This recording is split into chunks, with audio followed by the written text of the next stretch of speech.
السلام عليكم ورحمة الله وبركاته. الحمد لله رب العالمين، نحمده ونستعينه ونؤمن به ونتوكل عليه، ونعوذ بالله من شرور أنفسنا ومن سيئات أعمالنا. من يهده الله فلا مضل له، ومن يضلل فلن تجد له وليا مرشدا.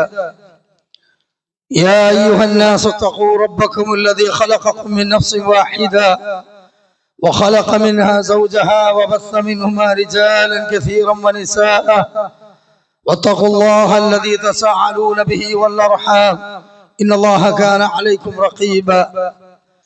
أما بعد، فإن أصدق الحديث كتاب الله، وأصدق السنن سنن محمد صلى الله عليه وسلم، وشر الأمور محدثاتها، وكل محدثة بدعة، وكل بدعة ضلالة، وفي روايته وكل ضلالة في النار.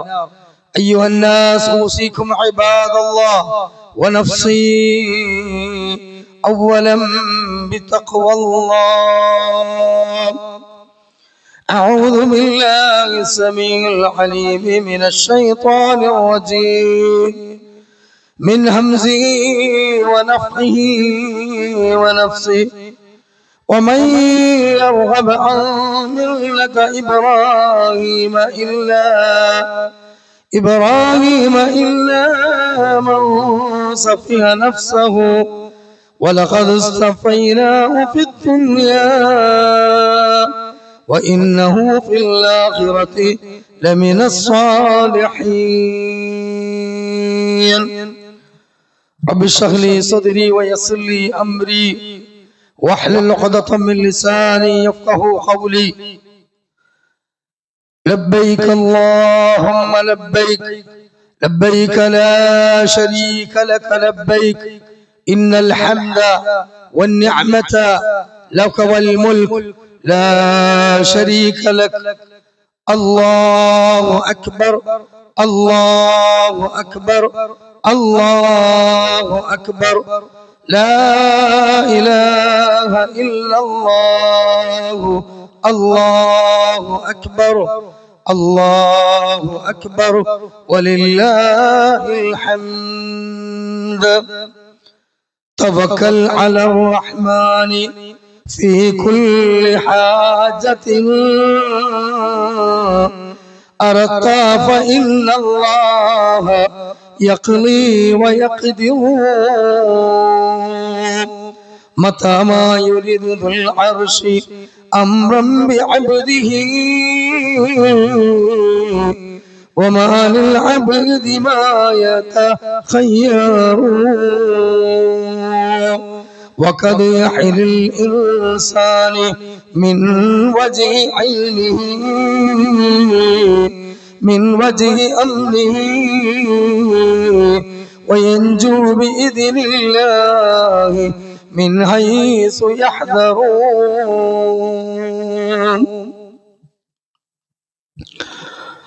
ആദരണീയരായ സത്യവിശ്വാസികളെ, ബഹുമാന്യരായ സഹോദരന്മാരെ, സഹോദരികളെ, നിറഞ്ഞ സന്തോഷത്തിന്റെ മനസ്സുമായി ത്യാഗത്തിന്റെയും സമർപ്പണത്തിന്റെയും ചരിത്രപാഠമായ മഹത്തായ പരിശുദ്ധ ഹജ്ജിന്റെ സമാപ്തി കുറിച്ചുകൊണ്ട് മഹത്തായ ബലിപെരുന്നാൾ ആഘോഷിക്കുന്നതിന് വേണ്ടി ഇന്ന് ഈ ഈദ് മുസല്ലയിൽ ഒരുമിച്ച് കൂടിയ മുഴുവൻ സത്യവിശ്വാസികൾക്കും ഹൃദയംഗമായ ബലിപെരുന്നാൾ ആശംസകൾ അർപ്പിക്കുകയാണ്. തഖബ്ബലല്ലാഹു മിന്നാ വമിൻ സാലിഹിൽ അഅ്മാൽ വമിൻ സാലിഹിൽ അഅ്മാലിക്കും. പ്രിയമുള്ള വിശ്വാസികളെ, ലോകത്തിന്റെ വിവിധ ഭാഗത്തു നിന്ന് ഏകദേശം 10-35 ലക്ഷത്തോളം വരുന്ന, അല്ലെങ്കിൽ അതിന് താഴെയായോ മേലെയായോ ഒക്കെ വരുന്ന വിശ്വാസികൾ, ഹാജിമാർ ഒരേ വേഷത്തിൽ അല്ലാഹു സുബ്ഹാനഹു വ തആലയുടെ മഹത്തായ തൗഫീഖിനാൽ അവന്റെ ലാ ഇലാഹ ഇല്ലല്ലാഹ് എന്ന വഹ്ദാനിയത്ത്, അവന്റെ മഹത്വം പ്രകീർത്തിച്ചുകൊണ്ട് ഈ സന്ദർഭത്തിൽ പരിശുദ്ധമായ മക്കയിൽ നീങ്ങിക്കൊണ്ടിരിക്കുകയാണ്. അവരോട് ഐക്യദാർഢ്യം പ്രഖ്യാപിച്ചുകൊണ്ട് അല്ലാഹു സുബ്ഹാനഹു വ തആലയുടെ മഹത്വം വാഴ്ത്തുവാൻ വേണ്ടിയാണ് ഇന്ന് നാം ഈ ഈദ് മുസല്ലയിൽ ഒരുമിച്ച് കൂടിയിട്ടുള്ളത്. അല്ലാഹു സുബ്ഹാനഹു വ തആല നമ്മുടെ ഒരുമിച്ച് കൂടൽ സ്വാലിഹായ ഒരു അമലായി സ്വീകരിക്കുമാറാകട്ടെ. പരിശുദ്ധ ഹജ്ജുമായി ബന്ധപ്പെട്ടുകൊണ്ട് വിശ്വാസികളായ നമുക്ക് പരിധിപ്പെടാത്ത രൂപത്തിൽ ആനന്ദിക്കുവാനും ആഹ്ലാദിക്കുവാനും പരിശുദ്ധമായ ഇസ്ലാം അനുവദിച്ചിട്ടുണ്ട്. എന്നാൽ ഈ ദിനത്തിന്റെ മഹത്വവും ഈ ദുൽഹിജ്ജ എന്ന പരിശുദ്ധമായ ഈ മാസത്തിലെ ഈ ദിവസത്തിന്റെ കൃത്യമായ ചരിത്രവും അതിന്റെ മഹത്വവും തിരിച്ചറിഞ്ഞുകൊണ്ടായിരിക്കണം ഇൻഷാ അല്ലാഹ് നാം പെരുന്നാൾ ആഘോഷിക്കേണ്ടത്.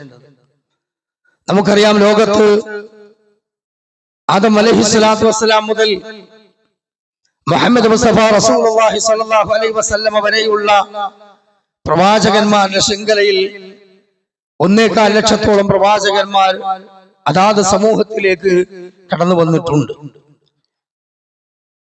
സ്വഹഫകളും വേദഗ്രന്ഥങ്ങളും അവസാനത്തെ വേദഗ്രന്ഥമായ വിശുദ്ധ ഖുർആനും പല പ്രവാചകന്മാരുടെയും നബിമാരുടെയും റസൂലുമാരുടെയും പേരുകൾ പറഞ്ഞിട്ടുണ്ട്.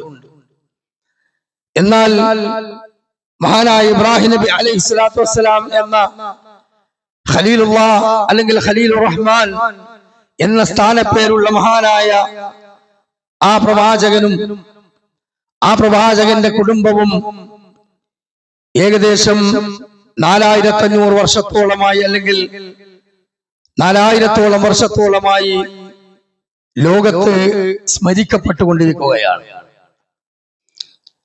240 കോടിയിലേറെ വരുന്ന മുസ്ലിം സമുദായം അവരുടെ ജീവിതത്തിലെ 5 നേരത്തെ പ്രധാനപ്പെട്ട നമസ്കാരത്തിൽ ആ പേരിനെയും ആ കുടുംബത്തെയും സ്മരിച്ചുകൊണ്ടിരിക്കുകയാണ്, അവർക്ക് വേണ്ടി പ്രാർത്ഥിച്ചുകൊണ്ടിരിക്കുകയാണ്. പരിശുദ്ധ ഹജ്ജ് കർമ്മത്തിൽ പ്രവേശിച്ചിട്ടുള്ള ഹാജിമാർ അവിടെ ചെയ്യുന്ന കർമ്മങ്ങൾ മുഴുവനും ആ സമർപ്പണത്തിന്റെ, ത്യാഗത്തിന്റെ ചരിത്രങ്ങളുടെ പിന്നാമ്പുറങ്ങളിൽ കടന്നുപോയ 2 മഹാപുരുഷന്മാരുടെയും അതേപോലെ തന്നെ ഒരു ഉമ്മയായ ഹാജറ റളിയല്ലാഹു അൻഹയുടെയും ചരിത്രം തന്നെയാണ് അവിടെയും അയവിറക്കിക്കൊണ്ടിരിക്കുന്നത്. അതുകൊണ്ട് പ്രിയമുള്ള മുഅ്മിനീങ്ങളെ, മഹാനായ ഇബ്രാഹിം നബി അലൈഹിസ്സലാത്തു വസ്സലാമയുടെയും അതുപോലെ തന്നെ ഇസ്മായിൽ നബി അലൈഹിസ്സലാത്തു വസ്സലാമയുടെയും ചരിത്രത്തെ നാം ഈ സന്ദർഭത്തിൽ സ്മരിക്കുമ്പോൾ എന്തുകൊണ്ടാണ് ഇവിടെ ഇബ്രാഹിം നബി അലൈഹിസ്സലാമിന്റെയും കുടുംബത്തിന്റെയും സ്മരണ ഈ വർഷത്തോളമായി സ്മരിക്കപ്പെട്ടുകൊണ്ടിരിക്കുന്നത്? ഖിയാമത്ത് നാൾ വരെ, ലോകം അവസാനിക്കുന്ന സമയം വരെ ഓർക്കുവാൻ വേണ്ടി നിർബന്ധമാക്കപ്പെട്ടിട്ടുള്ളത് എന്നതിന് നിരവധി കാരണങ്ങൾ നമുക്ക് നിരത്താനുണ്ട്. പക്ഷെ പരിമിതമായ ഈദ് ഖുത്ബയിൽ വലിച്ചു നീട്ടി സംസാരിക്കാൻ പറ്റാത്തത് കൊണ്ട് വളരെ പ്രധാനപ്പെട്ട 5 കാരണങ്ങൾ മാത്രം ഞാൻ ഇൻഷാ അല്ലാഹ് പറഞ്ഞുകൊണ്ട് അവസാനിപ്പിക്കുകയാണ്. ഒന്നാമതായി നാം മനസ്സിലാക്കേണ്ടത്, വിശുദ്ധ ഖുർആൻ സൂറത്തുൻ നജ്മിന്റെ 37-ാമത്തെ ആയത്തിലൂടെ അല്ലാഹു റബ്ബ് സുബ്ഹാനഹു വ തആല മഹാനായ ഖലീലുർ റഹ്മാൻ ഇബ്രാഹിം നബി അലൈഹിസ്സലാത്തു വസ്സലാമിയെ കുറിച്ച് പറഞ്ഞു തന്നത് വ ഇബ്രാഹിം അല്ലദീ വഫാ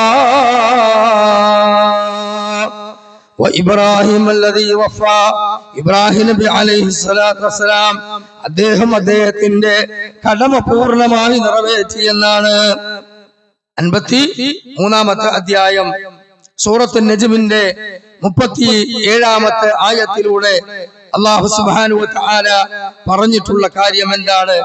ഇബ്രാഹിം അല്ലദീ വഫാ, അദ്ദേഹം തന്റെ ബാധ്യത പൂർണ്ണമായി നിർവഹിച്ചു എന്നതാണ്. എന്താണ് ഈ ബാധ്യത?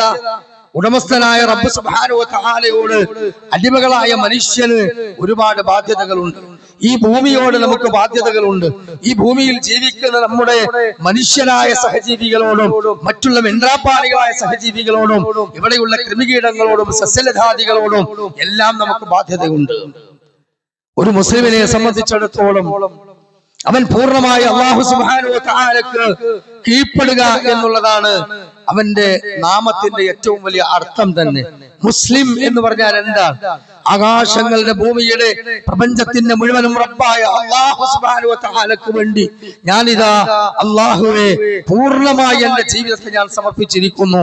ഇതാണ് യഥാർത്ഥത്തിൽ മുസ്ലിം എന്ന പദത്തിന്റെ അർത്ഥം. നാം നിർവഹിച്ചിട്ടുള്ള പാരമ്പര്യമായ മുസ്ലിം സൊസൈറ്റിയിൽ അംഗമാകുമ്പോൾ നാം ഉരുവിട്ടുകൊണ്ടിരിക്കുന്ന അഷ്ഹദു അല്ലാ ഇലാഹ ഇല്ലല്ലാഹ് വ അഷ്ഹദു അന്ന മുഹമ്മദ റസൂലുള്ളാഹ് എന്ന ആ രണ്ട് സാക്ഷ്യവചനം ഇതിന്റെ അകക്കാമ്പാണ്. വിശുദ്ധ ഖുർആൻ ഇബ്രാഹിം നബി അലൈഹിസ്സലാമിനെ കുറിച്ച് പറഞ്ഞിട്ടുള്ളത് ആ കാര്യമാണ്. അല്ലാഹു തആല വ്യക്തമായി കൊണ്ട് തന്നെ പറയുന്നു. വിശുദ്ധ ഖുർആൻ 2-ാം അധ്യായം സൂറത്തുൽ ബഖറയിലെ 130-ാമത്തെ ആയത്ത്, അതിൽ ഞാൻ ആമുഖത്തിൽ ഓതി വെച്ച ആയത്തിന് ശേഷം പിന്നീട് അല്ലാഹു സുബ്ഹാനഹു വ തആല പറയുന്നു, മുഅ്മിനീങ്ങളെ وَإِذْ قَالَ لَهُ رَبُّهُ أَسْلِمْ അല്ലാഹു തആല ഇബ്രാഹിം നബി അലൈഹിസ്സലാമിനോട് പറഞ്ഞു, അസ്ലിം, നീ ഒരു മുസ്ലിമാക് ഇബ്രാഹിമേ. ഖാല ഇബ്രാഹിം അലൈഹിസ്സലാം പറഞ്ഞു, അസ്ലംതു ലിറബ്ബിൽ ആലമീൻ, ലോകങ്ങളുടെ റബ്ബായ അല്ലാഹുവിന് വേണ്ടി ഞാൻ ഇതാ പൂർണ്ണമായും സമർപ്പിച്ചിരിക്കുന്നു, കീഴൊതുങ്ങിയിരിക്കുന്നു. അതാണ് മില്ലത്ത് ഇബ്രാഹിം. ഇന്ന് നാം സ്മരിക്കുന്ന ആ പാതയിൽ ജീവിതത്തിന്റെ ദേഹേച്ഛകളെ, നമ്മുടെ ജീവിതത്തിന്റെ സ്വാർത്ഥ താല്പര്യങ്ങളെ, നമ്മുടെ ജീവിതത്തിന്റെ ഭൗതികമായ സംരംഭങ്ങളെ എല്ലാം അള്ളാഹുവിന്റെ വജഹിന് വേണ്ടി, റബ്ബിന്റെ കൃത്യമായ നിയമനിർദ്ദേശങ്ങൾക്ക് വേണ്ടി, അവന്റെ മതചിഹ്നങ്ങൾക്ക് വേണ്ടി, അവന്റെ റസൂലുള്ളാഹി സ്വല്ലല്ലാഹു അലൈഹി വസല്ലമയോടുള്ള അനുസരണത്തിന്റെ ഭാഗമായി നാളെ പാരത്രിക ലോകത്ത് സ്വർഗം ലഭിക്കാൻ, നരകത്തിൽ രക്ഷപ്പെടാൻ, അള്ളാഹുവിനെ കൺകുളിർക്കെ കാണാൻ എന്ത് ചെയ്യണം? നാം ജീവിതത്തെ സമർപ്പിക്കണം. ഇത് പ്രഖ്യാപിക്കുമ്പോഴും ഈ ഈദ് മുസൈലയിൽ പങ്കെടുത്ത് പിരിയുന്നതിന് ശേഷവും നമ്മുടെ ജീവിതത്തിൽ നാം അള്ളാഹുവിന് ഇഷ്ടമില്ലാത്ത കടുത്ത പാപങ്ങൾ, അള്ളാഹു തആല വെറുക്കപ്പെട്ട കാര്യങ്ങൾ ഒരിക്കലും ഉണ്ടാകാൻ പാടില്ല. ഇബ്രാഹിം നബി അലൈഹി സ്വലാത്തു വസ്സലാം ആ രൂപത്തിൽ സമർപ്പിച്ചു എന്ന് മാത്രമല്ല, അതിന്റെ ഒന്നാമത്തെ ബാധ്യതയായിക്കൊണ്ട് അല്ലാഹു സുബ്ഹാനഹു വ തആലക്ക് മാത്രം ആരാധനകളും നേർച്ചകളും വഴിപാടുകളും അർപ്പിച്ചു. അല്ലാഹു തആല അദ്ദേഹത്തെ കുറിച്ച് വ്യക്തമായി പറഞ്ഞു. വിശുദ്ധ ഖുർആൻ 3-ാം അധ്യായം സൂറത്ത് ആലി ഇംറാൻ 95-ാമത്തെ ആയത്തിലൂടെ പഠിപ്പിക്കുകയാണ്, ഫത്തബിഊഹു മില്ലത ഇബ്രാഹീമ ഹനീഫാ വമാ കാന മിനൽ മുശ്രികീൻ. അതാണ് ഏറ്റവും വലിയ ക്വാളിറ്റി, നമുക്കൊക്കെ ഉണ്ടാകേണ്ട ക്വാളിറ്റി അതാണ്. ഫത്തബിഊഹു മില്ലത ഇബ്രാഹീമ ഹനീഫാ, ഋജുമാനസനായ റബ്ബിലേക്ക് മാത്രം ജീവിതത്തെ സമർപ്പണം കൊണ്ട് തെളിയിച്ച ഇബ്രാഹിം അലൈഹിസ്സലാമിന്റെ റൂട്ടിനെ നിങ്ങൾ ഫോളോ ചെയ്യുക. അദ്ദേഹത്തിന്റെ ഒന്നാമത്തെ പ്രത്യേകത വമാ കാന മിനൽ മുശ്രികീൻ, അദ്ദേഹം ഒരിക്കലും മുശ്രിക്കുകൾപ്പെട്ടവനായിരുന്നില്ല.